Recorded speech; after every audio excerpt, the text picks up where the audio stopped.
That would be better. OBS is always changing my microphone settings. So welcome, well, hi friends, and welcome to my weekly Uno platform stream. I'm live coding the Uno platform every week for about an hour, taking a look at the news and new features, and also taking a look at what we've been doing recently. We're live coding features specifically, and I mentioned on Twitter that I'm going to be taking a look at a feature that we've just been adding, which is support for the latest 17.1 preview of Visual Studio. And interestingly, I mentioned that I would be trying this out on Preview 4, but Preview 5 just went out an hour ago, so we're going to be taking a look at this just live. So I took a chance and updated my Visual Studio, and it successfully completed, so that's good. So that means that we're going to be able to do this. We've been adding that support for Visual Studio 2022 17.1 for about a few weeks now, and the reason for this is that there were many changes that have been happening with .NET, the mobile .NET support that's been worked on by the .NET team, and some breaking changes have been happening on iOS and on a few other locations. So we had to make some changes to follow up on this. So we're going to be taking a look at what happens with the update for Preview 5, as well as we're going to be taking a look at implementing one small feature, which is the support for XAML root Rasterization Scale, which is a new API that's particularly useful when developing for WinUI specifically, because some of the display information APIs are not available anymore because there's no current view for that one. So let's start and take a look at the newest preview. So let's go and start building just the base of this, which is let's try to build Uno. So or let's try to build a sample app. So let's create one. We're gonna go for .NET 6 specifically because that's the one that we want to try. So let's say it's let's call it pre 17.1. Actually, no, let's call this .NET 6 test and call it pre5. .NET 6 pre5 test 1. Okay. So we're going to be creating a small application with the latest and greatest from Visual Studio and the latest updates that we've made in Uno. So to add support for .NET 6, actually the latest parts of .NET 6. One of the changes that the .NET team has been doing is for iOS, macOS, and Catalyst, some of the internal APIs have changed.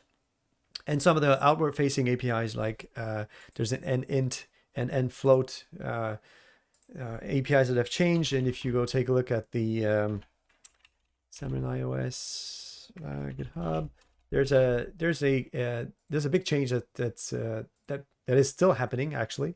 So you can see for that announcement, the breaking changes in .NET 6 for iOS, tvOS, macOS, and obviously Catalyst, but Catalyst is a new API, so it's not been released yet. So the breaking changes are not really breaking changes, but still, it impacts Uno because we've published some packages that are using the previous APIs, and so that means that those types are basically gone. So they've changed it to be different types. So system.endint is now in another namespace. And there's also the end pointer for handles that has changed. It's not something that changes that much for users of Uno, but we're generating code that uses those APIs, and it's a problem. So we've made some changes so that the system end pointer becomes a native handle instead. It's internal; you don't have to worry about those. That being said, if you're using .NET, if you're implementing macOS specific, or let's say macOS or iOS specific NuGet packages that depend on Uno, and you want to upgrade Uno and Xamarin, and you want to upgrade .NET 6, this may impact you, so you may have to do some of those changes. It's quite easy to change, though. You just have to do some renames, but still is something to take a look at. I hope it'll not break too much of the ecosystem. I mean, because it may impact as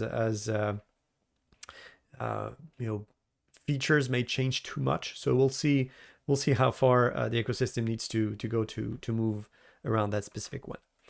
So I've created that sample application. I'm going to be updating the packages to go to the latest of the pre-release packages of Uno, so that they actually now target the latest .NET 6 APIs.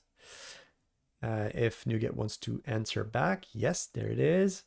So let's upgrade all the Uno packages to one of the latest builds that is available. Okay, so that should be good. Let's do this. Okay. So a few other things have changed, like not inside of the packages here, but Visual Studio detects applications that are compatible with Visual Studio with using a specific set of flags that were not there before in the previous version. So if you've been upgrading to some latest Uno, you would have seen that this at the top would not show anything with regards to mobile, Android and WebAssembly, Android and iOS. This is now fixed, so you can see that now the target for Android is working. Same goes for iOS if it's connected. So let's connect it to an actual running machine. Okay. And let's see if it works properly. It should be. So what should happen is that when I start the application, it should not fail. And there are still issues with .NET with iOS. So let's try Android first and see. Let's see afterwards if it works properly. So let's check first if we actually have updated. So we're on Uno 4.1, so next release, and let's do a build. So we'll see if that changes. So that's some of the things that we can change. So that one is not good. This is something that we have in the manifest of the Uno template. We're going to be changing this. Let's open Uno and fix this right away. So this means that the manifest that's in here is saying that the application is targeting SDK 30, but it's actually not. It's 31. So the Android target is actually 31. SDK 31. So we're going to be changing this in the template. So if you haven't seen how to change this, if you've seen something that doesn't work properly with your, let's say you found something and found an issue and want to fix it, easy. You can go to sources here, and then you have the folder for those solution templates. And then we're going to go find the .NET 6 version of the template. So you can see here that there's the mobile, then Android, and there's the Android manifest. And the Android manifest should not be at 30, but 31. So this is going to fix the issue where you have an error message that shows up at the beginning of the build, not in the right one. So it will make that error go away, if you were wondering what that was. Okay, so it's still building again. I don't know if there's going to be someone from the Xamarin team that's going to be looking at this at some point, but it's pretty strange that when we're building an application, the application is rebuilt twice. So you can see here that the application is built first. It's built once, and there's the DLL that's built here. And then it looks like, for some reason, the application is built again. I'm not sure exactly if it's building everything up, but my guess is that it looks like it is. And maybe there's something that we need to fix around this, because having two builds at once is not particularly interesting. Okay, so the deployment was successful and the application started. We're good. So that's interesting. So now let's take a look quickly if there are errors that are showing up.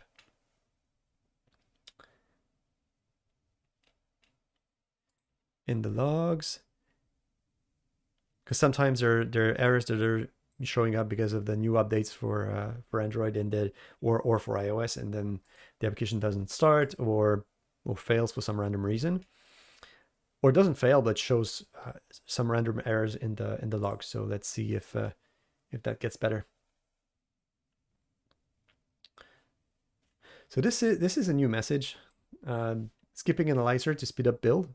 That's good, actually. Now, the thing is that if you were having analyzers that had something that changed, I don't know if they're disabling parts of it only if the code doesn't change or something like that. Maybe they're able to do some detection there.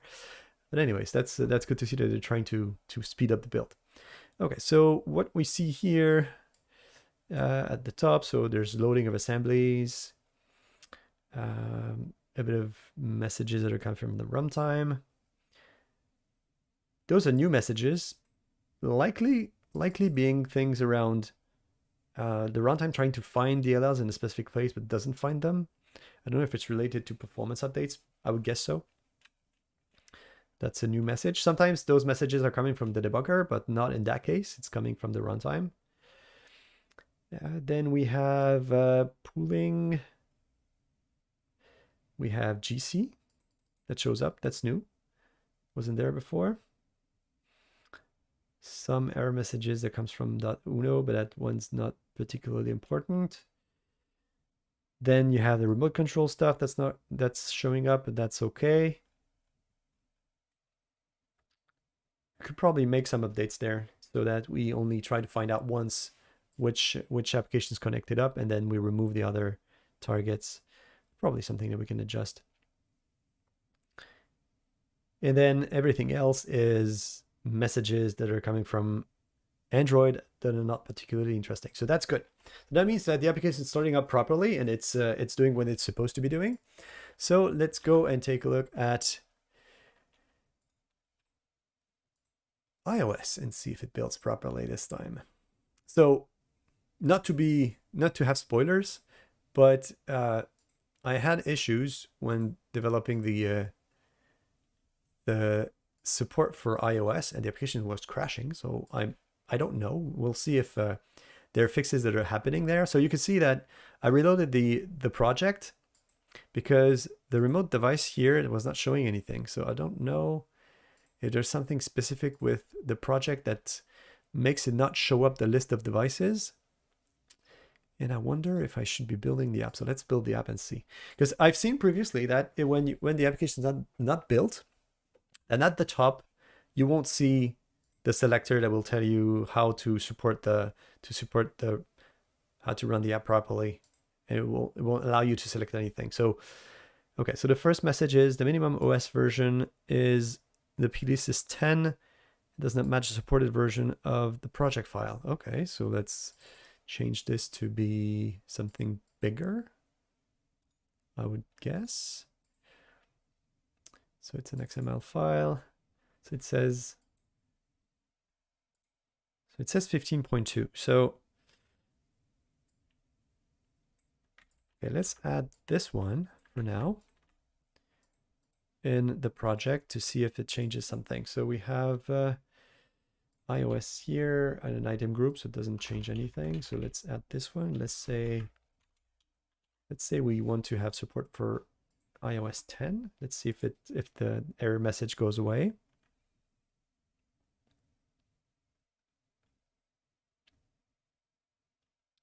Still getting those SSH error messages, but I don't know if some of you are who are watching and getting this kind of message.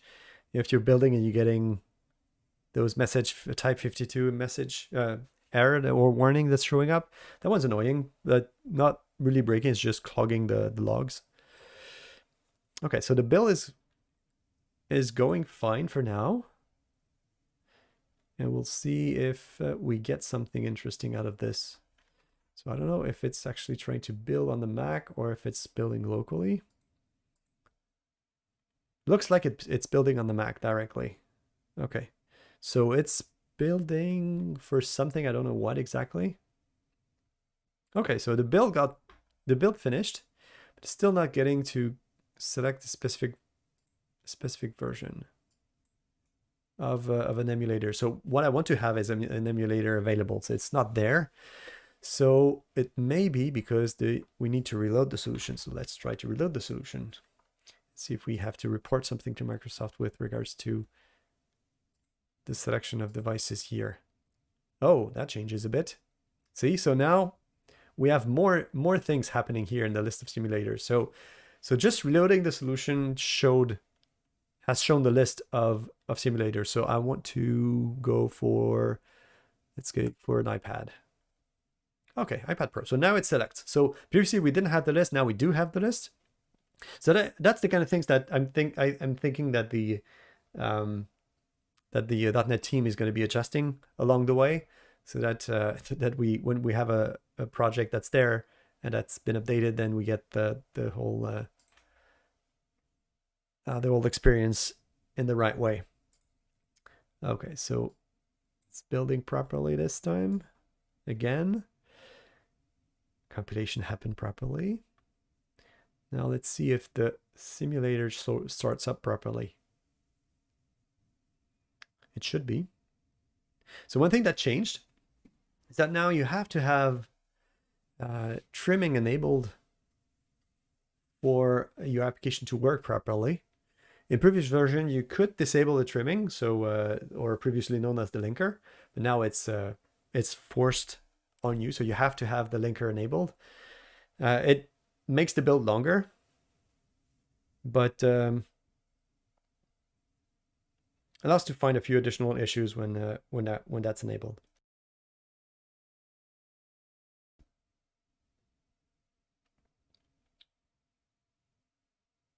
Okay, so the simulator is starting up.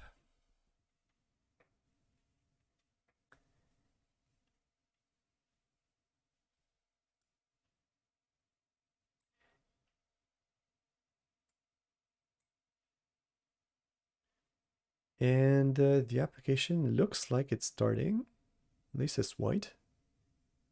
And you have a hello world. Okay.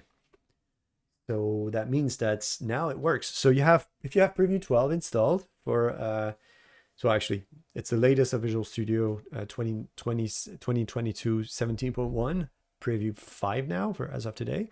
That means that iOS is working properly. So you should be able to start your application and be able to debug it. So I would guess that works properly, or I hope so. Let's see if we actually can put some breakpoints here and there and have something that we can debug. Breakpoint seem to be working. Let's restart the app.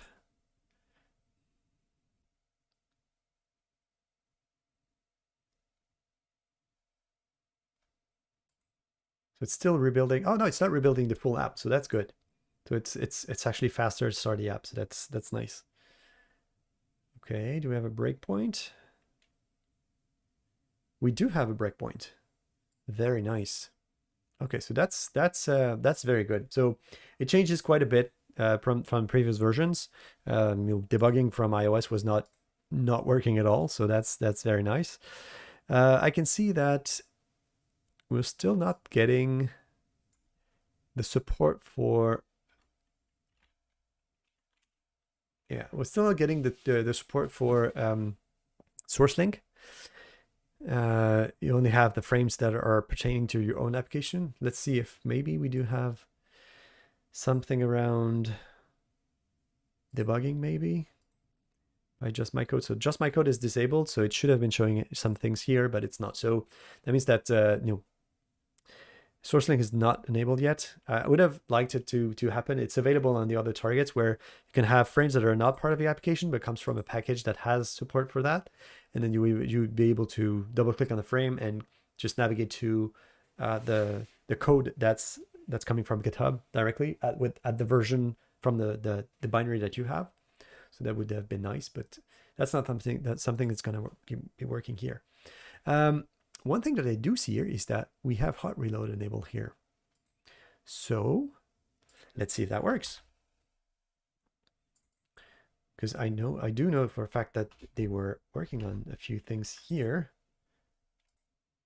And we'll see if we can get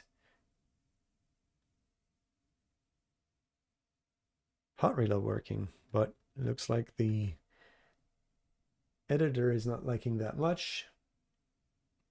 Oh, there it is. So I got a stack panel. I'm going to add a button.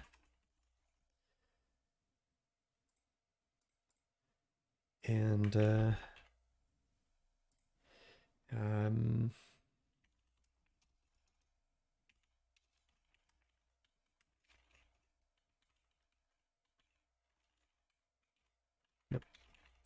click. Add a handler on this, and we're going to see if we get the hot reload working properly. That would be very interesting. So I don't know if with the emulator they had there's some specific actions that need to be taken there for that to work properly, but we'll see. So we get here. Let's put a name to this. My text, and then click, and I said my text. Let's see if it's available.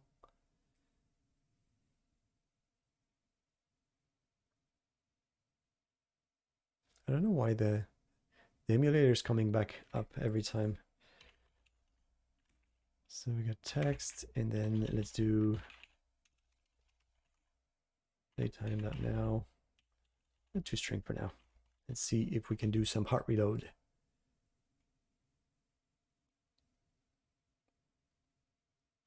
So those are new messages. This call site is reachable on Android 10 and later. Text block is not supported on Android 31 and later. I don't know where that comes from. Probably something that we're going to have to fix because people are going to be asking questions, and you would be right to ask questions about why those messages are appearing for no good reason.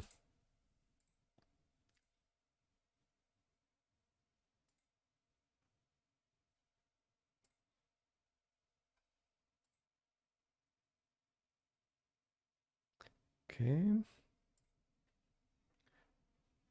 Still a bit of linker. There are lots of custom steps, as you can see.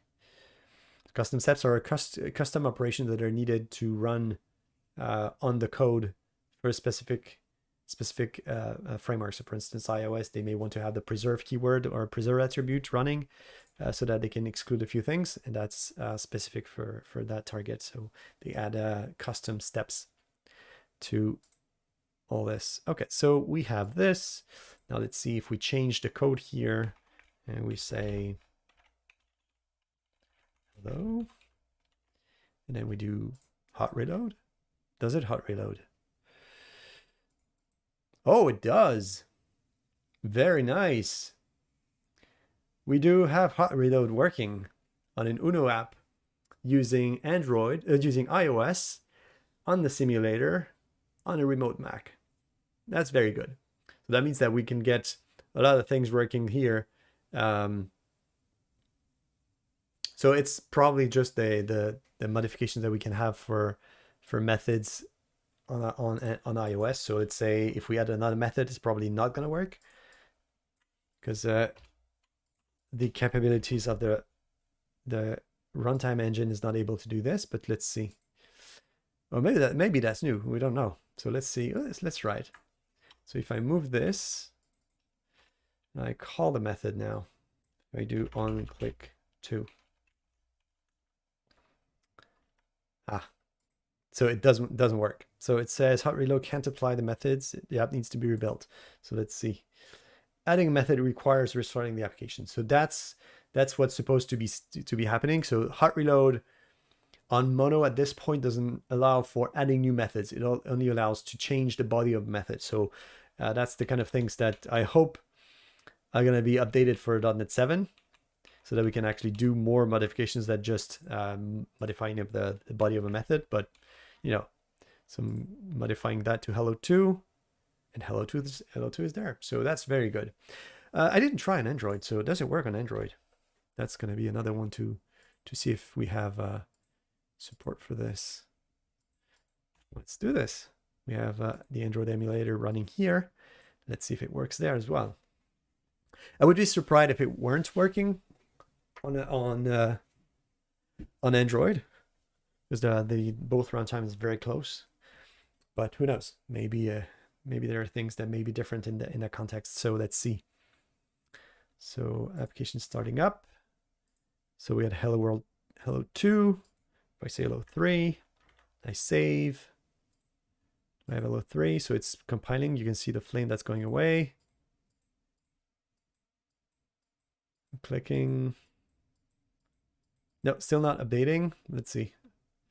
So heart rate is still, it's still gray.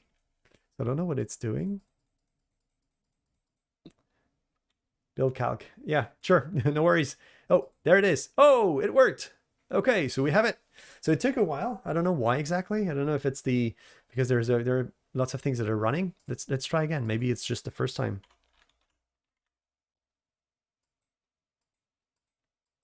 Nope. No, it's every time. Oh, that's a bit faster this time.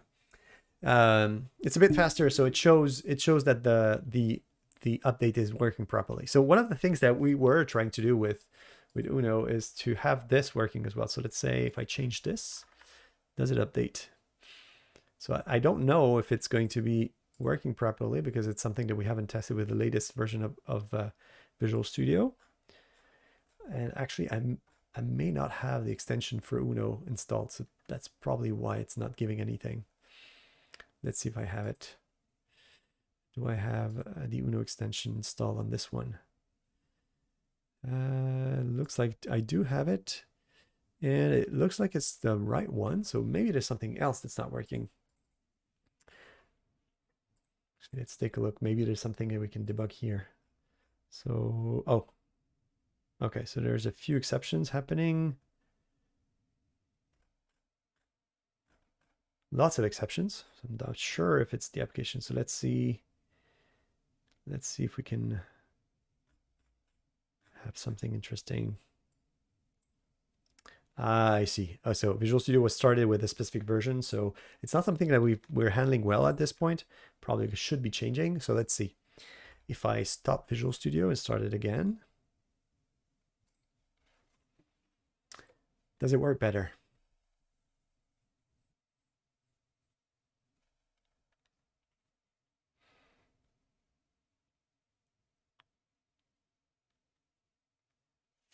Okay, so we should be running the Android one.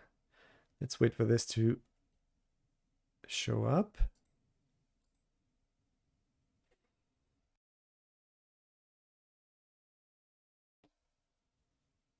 Okay, so we have Android. Now let's see.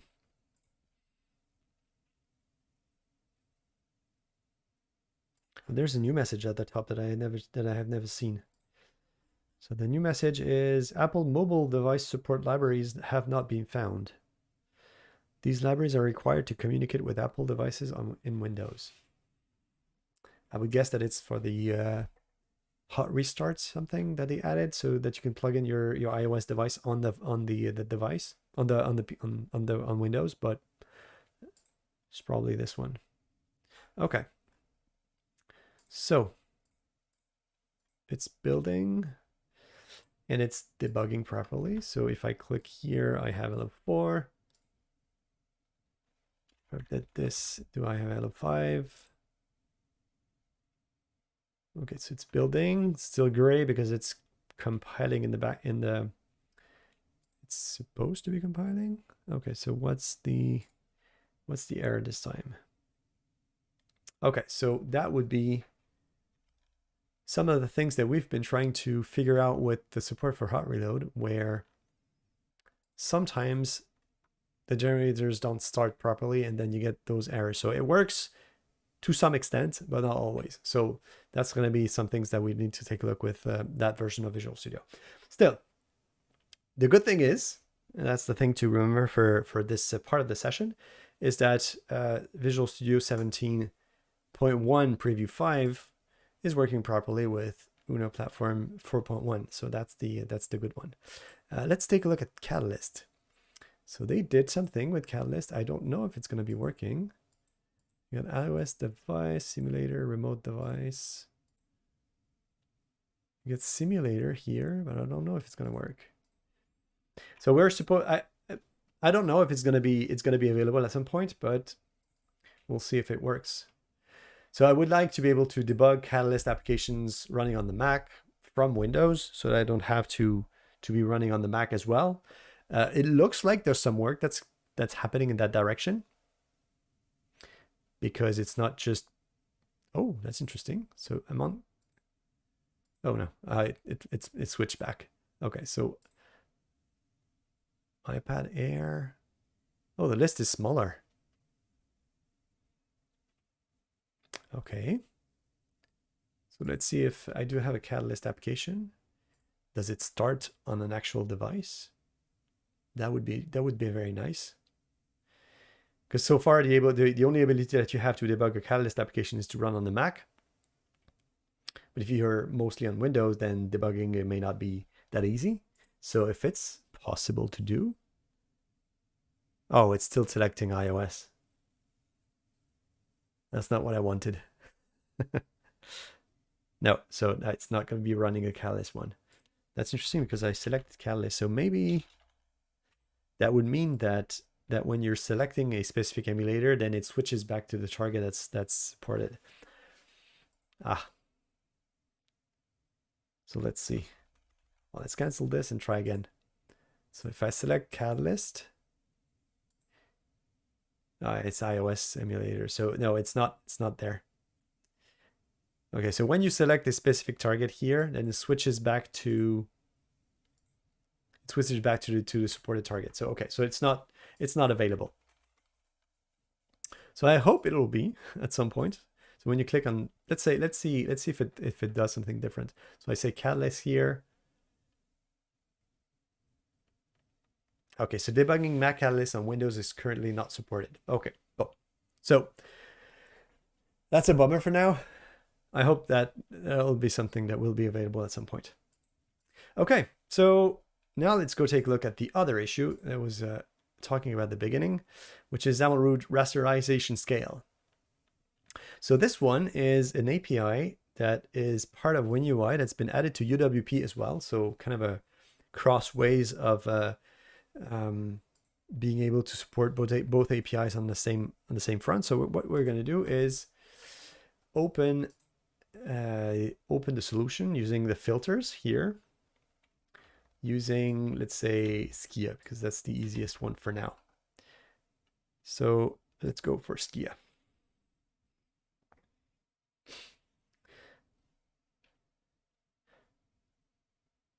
So as always, the point of opening a solution using the filter is to avoid Visual Studio from loading too much things in memory, so not to have the memory blow up to unsustainable values. So let's go take a look at that one. So the one we're looking for is Rasterization Scale. So let's go look at what we can have here. So Rasterization Scale in here is in the generated code. So this is all the parts of generated code that we're doing, so that every API is available, but may throw when you try to use it. So in this case, what we're going to do is to implement that one specifically because it's particularly useful when running on the other targets. Now, when we're running on WinUI. So if you're running on UWP, you may not need this one, because you can use display information, get for current view, then raw pixel per view pixel. But because get for current view and running on WinUI is not available, then we have to use this one at the root. The interesting thing here is that I don't know how that's going to happen, because when you were running on display information, you could get the rasterization scale per screen. But now what you're going to get is rasterization scale on a specific item when it's being displayed. So if you're showing something on one screen and then running on another, that means that the value is going to change when you move from one to the other. So that means that the implementation is going to be a little bit different. Still, the interesting thing is, to implement this, we're not going to have to do too much. And basically what we're going to do is, in implementing this one, is calling the existing implementation for Uno, which is calling raw pixels per view pixel, so that we have the actual scale showing up. So I'm not sure exactly if it's that function, but it's going to be in the other one. So let's see if we have, what do we have currently in Xamarin root. So Xamarin root is already contains a few things. It has the current one for the current root. So there's only one Xamarin root at this point. Probably something that's going to change when we start adding support for multi-windows, for multiple windows, because there's going to be multiple roots. So that's going to be something that we need to change. Then we have the content of the element, and then you have notify changed, which probably doesn't do anything. That doesn't do much at this point because you can't change the content. So for now, it doesn't do anything, but it's likely that there's going to be something interesting at some point. I wonder though, we're calling that method already, so I don't know where from. Let's see if Visual Studio helps us there.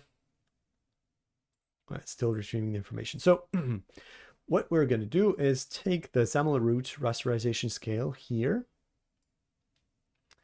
and move it to this file so that it's the actual implementation. We're going to be removing all the not implemented parts of it. And then we're going to be calling the APIs for get for current view. So let's go and do this just bluntly and see if that does what we want it to do. So just to take a look, we're going to be launching the application first to see if that value is the right one. Let's build the application and go take a look at the sample application. So we have a sample application that shows all of this, and well, maybe not the rasterization scale. So we're going to have to change that one to show some content. Actually, we could probably do this one right away. So let's see. We have controls here. We have XAML here. Localization, window tests. Let's make another one. I'm going to be calling that XAML root. And then in general, what we do is add a control, just a user control, and let's call it XAML root. Maybe not just XAML root because it won't work. XAML root properties. Let's call it that way for now. May change it afterwards if that is different. So for a sample to show up, the best way is to copy what's happening in another sample. So we're going to take another sample here. So the content is fully visible. So that one is taking a while. Not sure why. 25%. So, okay, so it's working a lot.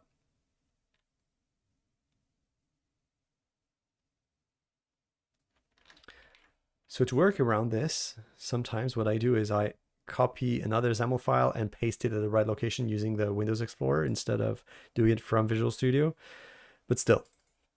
Okay, so what we can do here is copy the sample here.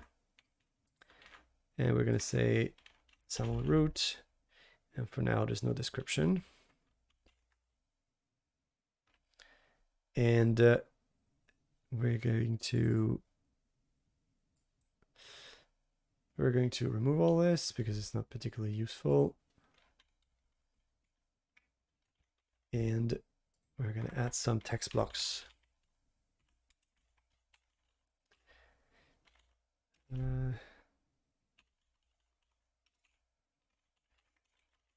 Rasterization scale with the default text if nothing happens.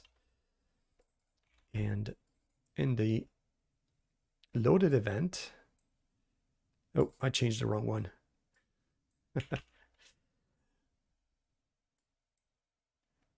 Okay, so stack panel here. We can remove the stack panel, undo the change for the other ones. It's not particularly useful. And in the loaded event,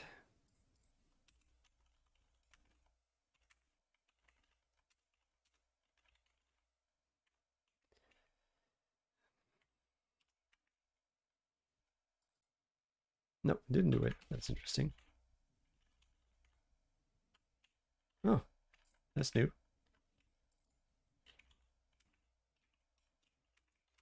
Okay, so we're going to do this, and then so it looked like the loaded events, there's supposed to be IntelliSense just showing up materializing a method, but didn't do it this time.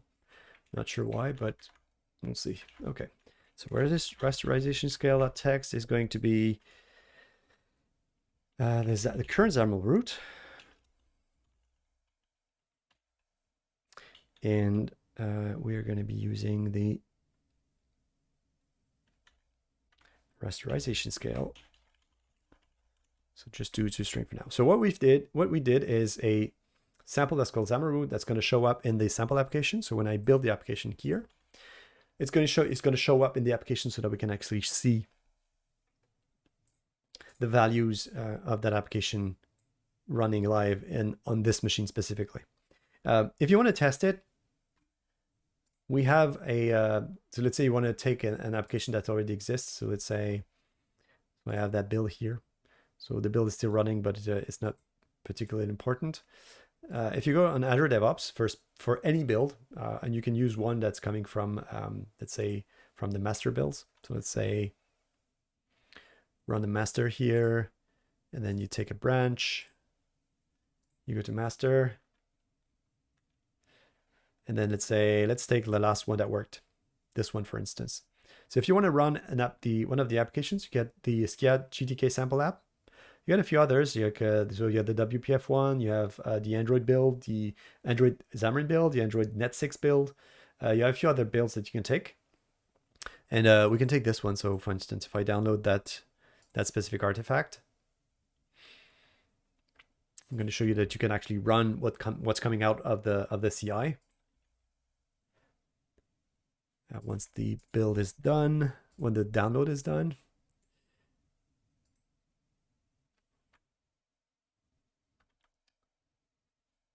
Because still the build is still going, so that's good.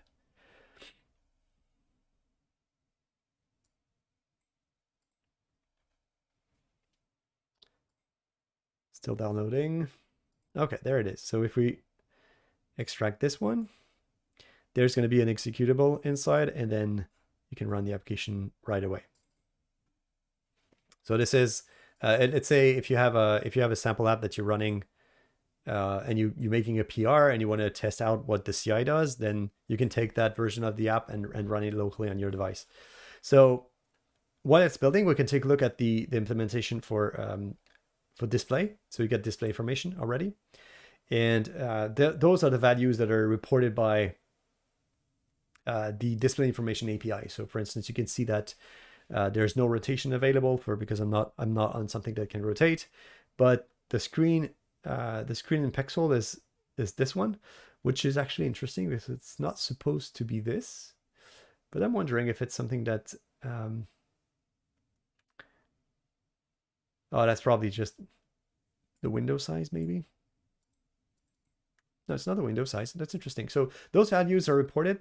I don't know why they're that small, but it's not supposed to be 1046. The screen height is way larger than that.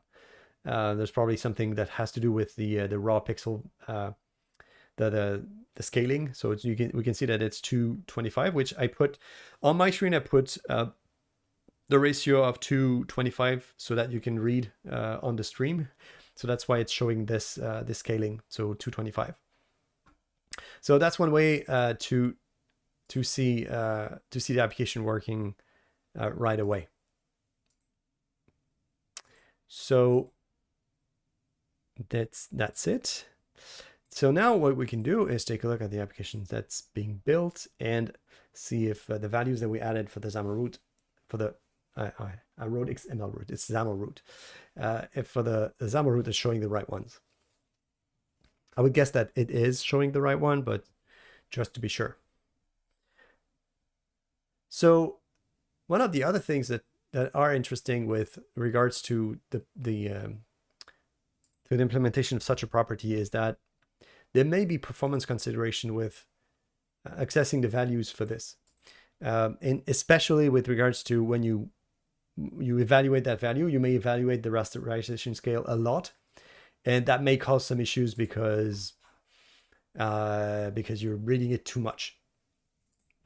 And so it's showing 225, so that's good. So it's showing the right value, which it is expected, and now we have implemented that property. So now the question is, should we be using that property as is, so invoking that property directly, or should we be caching the value somehow in XAML root when the display information changes, or something else? So let's go find out. Just going to be doing a bit of debugging to see how far we need to go.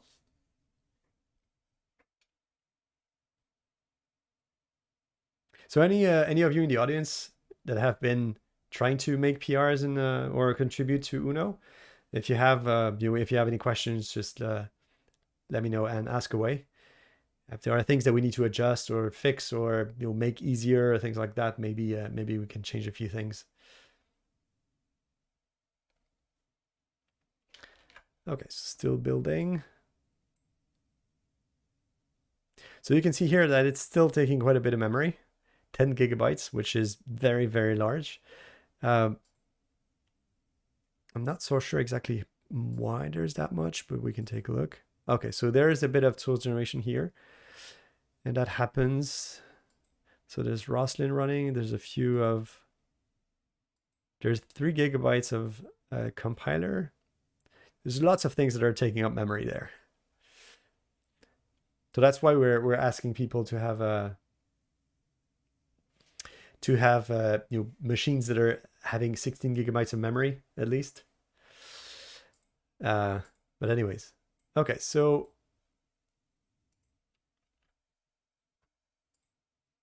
the application's stalled for some reason. I don't know what I did. Probably messing up with, it's loading symbols. That's why. By the looks of it. Yeah, it's still loading something. Interesting. So it was loading some symbols, so it's stalled. Okay, so if I go to XAML root, not XML root, and then I go,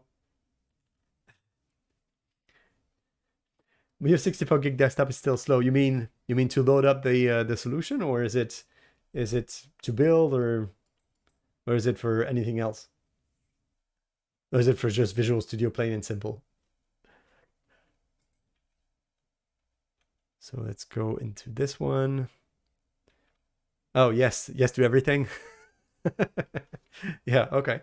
That is something interesting. Yeah, there's one thing that we need to change at some point. It's the fact that we're still relying on, well, actually it's not at some point, we're actually changing it. It's the fact that we're still having source generation hosts running here. Those are required for some of the targets that are still not using the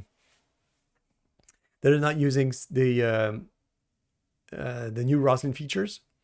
But yeah, it's the language server is still struggling. I'm not sure exactly why, and parts of it is coming from this. Still, it's a lot better because it used to grow to 20 gigabytes of memory in some cases in previous versions of Visual Studio. So that's still better. But yeah, so code lens, interesting. Code lens is taking a lot of memory. Yeah, that could be. I mean, yeah, it's analyzing everything, so it's taking a lot of memory. But that's true. You lose a lot of the features, and those are particularly interesting. Yeah, I'm guessing that's a lot of the changes that they're making recently is all about pushing everything out of Visual Studio, so having more processes outside so that it lags less. But still, it's there are a few things that are taking some time. So for you, so BuildCalc is saying when I'm in a VS Mac creates a lot of 1,000 threads while editing a largest Uno project. Interesting. Okay. So it's not about the Uno solution itself. It's about the an Uno project in general, not the Uno solution itself. Okay, so that's interesting. That's not something that I've seen, but definitely something that we can investigate. Is it with Visual Studio 2019 for Mac or 2022?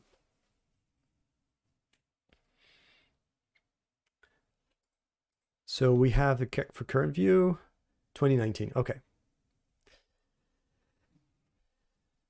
And then rasterization scale didn't do anything, so it didn't go where I expected to go. So that's not good enough. So let's reload this one and see if we can just go to the right location. So we want to go to, no, it doesn't go to raw pixel per view. So it's probably something for which there are no symbols. Ah, there you go. So it goes to an extension here. So that's probably why. So let's see if I put a breakpoint here. It's probably skipping properties, that's why.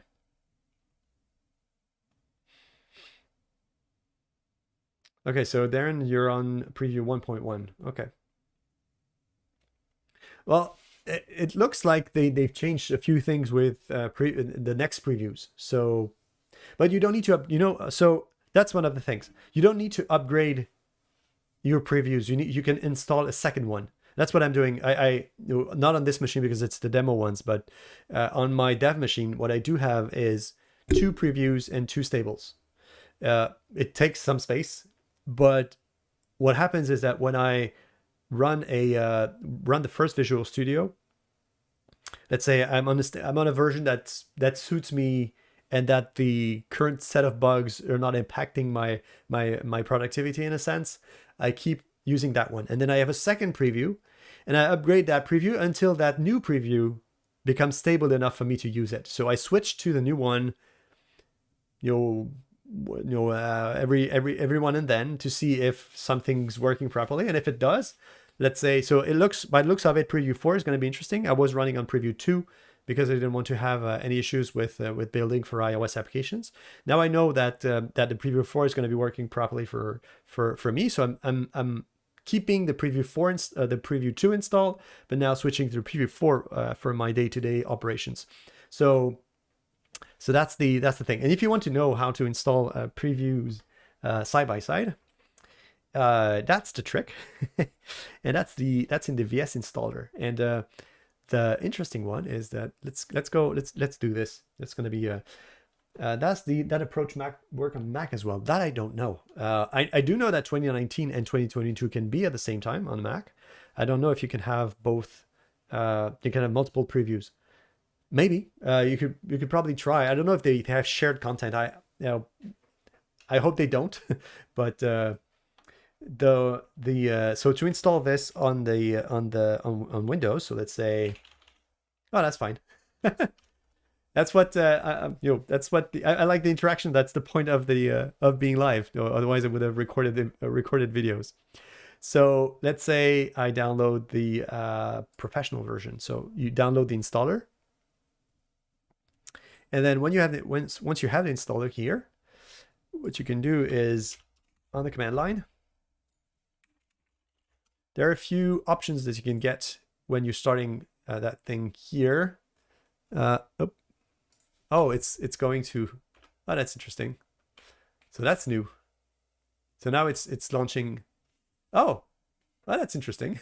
That's new. They switched to a version with HTML. So that's nice. Okay, so what you want is 2 things. The first one is when you're installing something here, you have to do install path.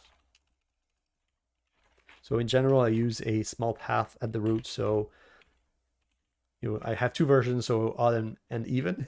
So there's that. And the second trick is to use the nickname. So you have a nickname here that defines a nickname. Otherwise, if you don't do this, then it's going to be the same version. It's not going to be easy to discriminate. So let's say let's call it odd. And then when you do this, then the installer is going to be selecting. It's going to be selecting that version at that path, and then it's going to be installing and be available in the start menu as that version with the odd nickname. So it's going to be basically when you click here, you're going to see Visual Studio Preview odd or whatever nickname that you added there.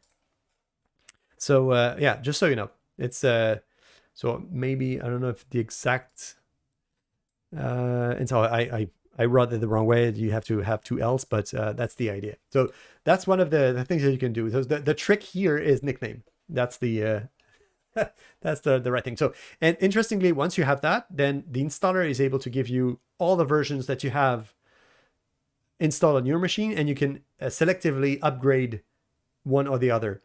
And because you can't downgrade, then instead of downgrading, you don't upgrade. So that's the idea. Mignets asks for what's the best version to work with Uno for a VS. Well, 2019 latest and 2022 latest are good. The 2022 is interesting because it adds some new IDE features like IntelliCode and things like that that are pretty nice. And there's .NET 6 that's starting to work as well. So, you know, it depends on your use case. There's also all sorts of things that may happen. So if you're running 2022 stable, you have to upgrade to the latest version of Uno 4.0.13 because they changed a few things, if I remember correctly. So, but both can work. There's no best per se. It's whatever works best for you. So there it is. So if we go back here, I have, if I refresh, if I jump into here, we got raw pixel per view, still not working. So we have to go to the right location for this one.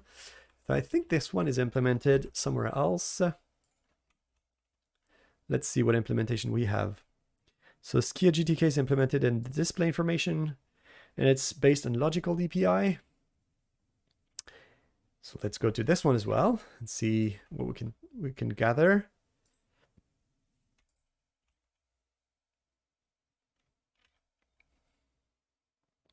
So logical DPI is underscore DPI, and base DPI is a constant, most likely. It's a constant. Okay, so this one is not expensive. That's good because we're basically calling an API that has a cache value and another cache value here. So that's good. So that there's not going to be a performance impact when we're trying to read that property, and it's going to be implemented. It's going to be implemented properly. So that's good. So that's it. That's basically the implementation of this one. So there's a few things to just here. We have to add some text in front. So let's say, not stack panel here. It's going to be a text block. And we can use runs instead of the rest. So let's say use x run, x name, and you can say it's the rasterization scale. Instead of text here, we want to have rasterization scale written that way. So so that we can change that one directly, and it updates the right content properly. Closing tag for text block.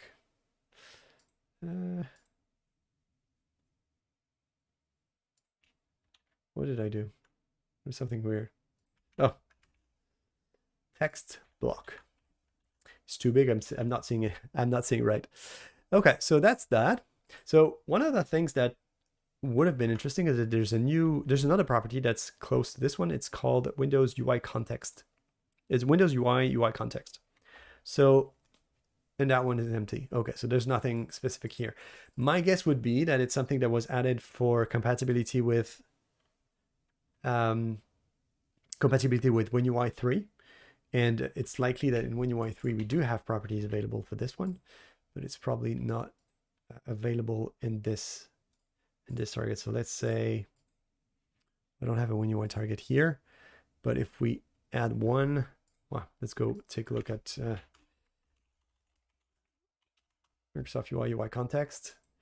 Okay, so we have the Windows UI one, which is an empty context. But is there one for Microsoft UI? Okay, so UI content root is not the same thing, but this one is Windows UI as well, so it's not the same one. Let's go take a look quickly. So if we create a, I don't know if I have the templates for WinUI 3. Let's see. No, I don't have them installed, so I probably will be adding those. So I can go and create a template from here. WinUI, net 6. Let's go with WinUI test. Let's go take a look at that API in WinUI to see if it has something that may be of interest. Because sometimes we can take that implementation and port it over to UWP for compatibility, and the API itself is interesting and can be reused in multiple locations. So it eases the migration from UWP API set to WinUI, the WinUI 3 API set.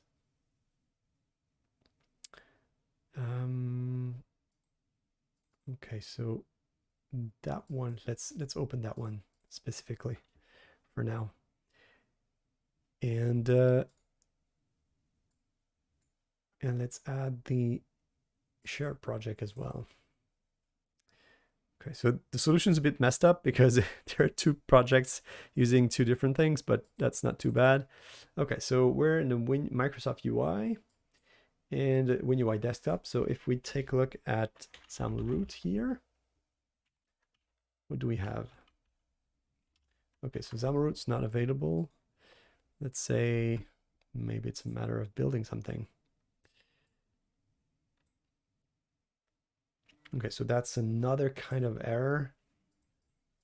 And page is not available, so I'm probably missing something here.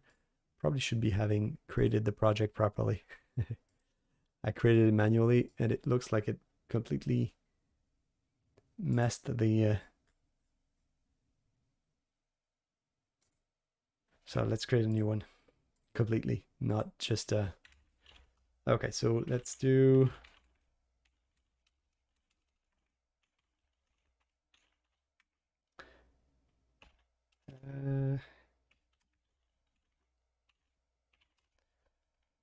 we're going to be opening that solution specifically.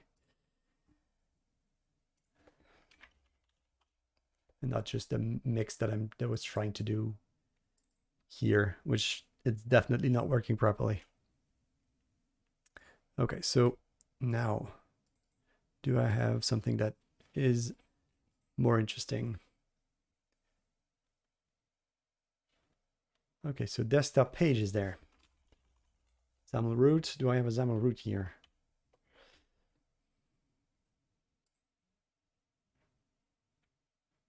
So Visual Studio still freezing. Gonna get something at some point. Okay, XAML root is there. And we have Rasterization Scale content. Oh, so we don't, on WinUI, we don't have UI context. So that is interesting.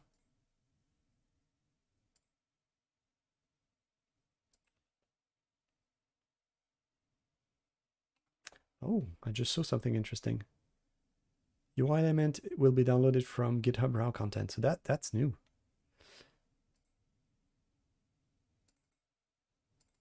Oh, that's interesting. So that's the it downloads automatically the symbols for this one, but that's not what I was looking for.